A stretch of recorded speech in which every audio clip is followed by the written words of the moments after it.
This is reporter Julie Spencer, and I'd like to welcome you to Newsline Iowa City. Please join me today as we take a trip to the Herbert Hoover Presidential Library and Museum in West Branch. Curator Melanie Wire will talk about and take us on a tour of their latest exhibit, The Hidden Works of Political Cartoonist Ding Darling.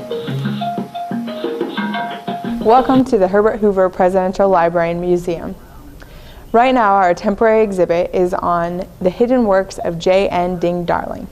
Most people know Ding Darling as a political cartoonist for the Des Moines Register, and he was a political cartoonist during the 30s and 40s. What a lot of people don't know is that he was a very talented artist. He was a fisherman, he was a hunter, he was a conservationist, he was a musician. So this exhibit explores other areas of Ding Darling that most people don't know about. The beginning of the exhibit starts out kind of talking about Ding Darling's childhood, and we have a few pictures of him when he was younger, but then kind of where his fame started out was when he was at Beloit College, and he was working on the yearbook and he'd draw cartoons.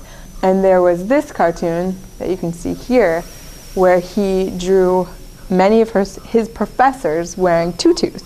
And they say that this cartoon is what got him in trouble and got kicked out of Beloit College. However, depending who you talk to, his grades weren't the best either, so there might have been other reasons.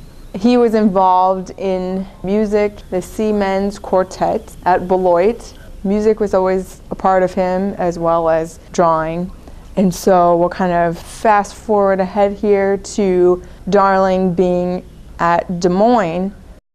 He took a job for the Des Moines Register, and in the beginning he kind of went back and forth between the Register, and he worked in Sioux City, and then for a while he went out to New York to work for the Globe, but eventually he settled with the Des Moines Register and worked with them for 30-some years. But aside from that, Ding loved to travel, he loved to be with his family. His wife's name was Penny, and so here we have a few pictures kind of showing how he just loved adventure.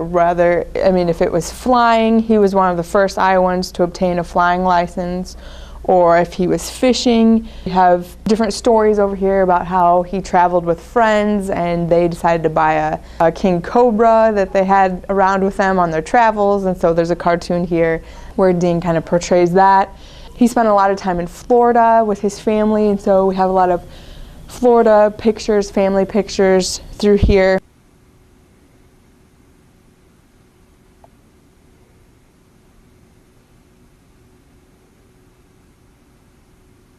Give this exhibit kind of more of a personal feeling. We recreated part of his studio or office space. It's kind of a mock setup here, but in this display we have a lot of his books from his personal library.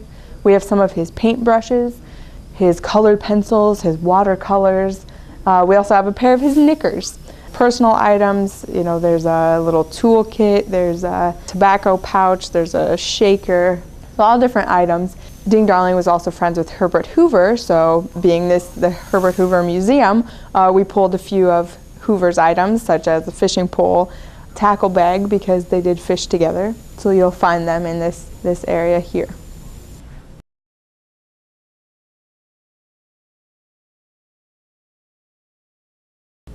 Something that's currently exciting is they discovered the printing plates at the Des Moines Register that were used to print all of Ding Darling's cartoons. And so here we have 3 of them on display, and we have another 4 over in the other room.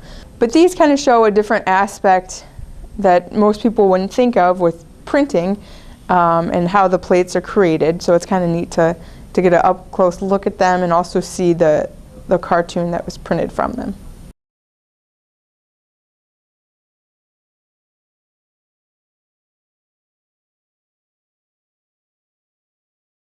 Ding Darling was big into conservation, and part of that effort, he created the first duck stamp.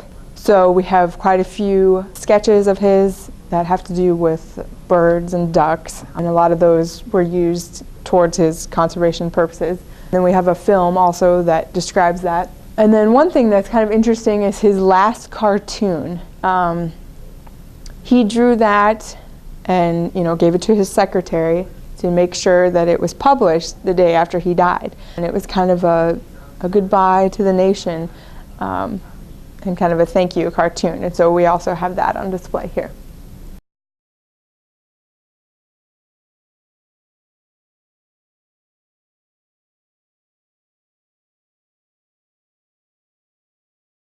Ding Darling liked to travel, and because of that, he got to know a lot of different people. So he became friends with Herbert Hoover, as I mentioned, and then also J. Edgar Hoover. He also visited Stalin in Russia. So we have a few objects here show his books that he read to learn about Russia, and also his map that he took with him on his journey. There's a letter here from J. Edgar Hoover that we have on display.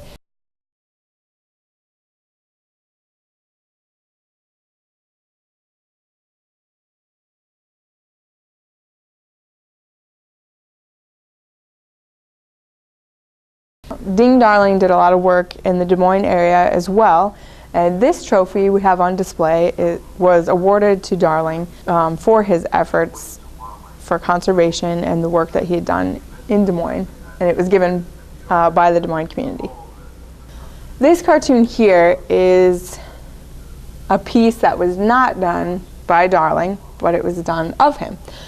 This cartoon was actually done by Bob Davenport, and it shows Darling and all his accomplishments, and it says he stands on his own Mount Everest. So you can see trophies and different awards and all his cartoons, and so it's kind of a nice cartoon. It kind of sums up Darling and who he was and how people saw him. Darling and Herbert Hoover were friends.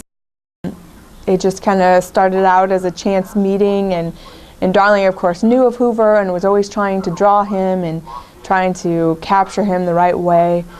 And so after they met the first time, eventually their friendship kind of evolved, and Hoover appreciated Darling's sense of humor and his honesty and his frank opinion about things. So as their relationship evolved, like Darling's family was invited out to the White House and out to Camp Rapidan, where Darling would go fishing with Hoover. They'd meet at different places across the United States, and Darling would be invited to certain meetings. Hoover always valued Darling's opinion.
Thank you for watching.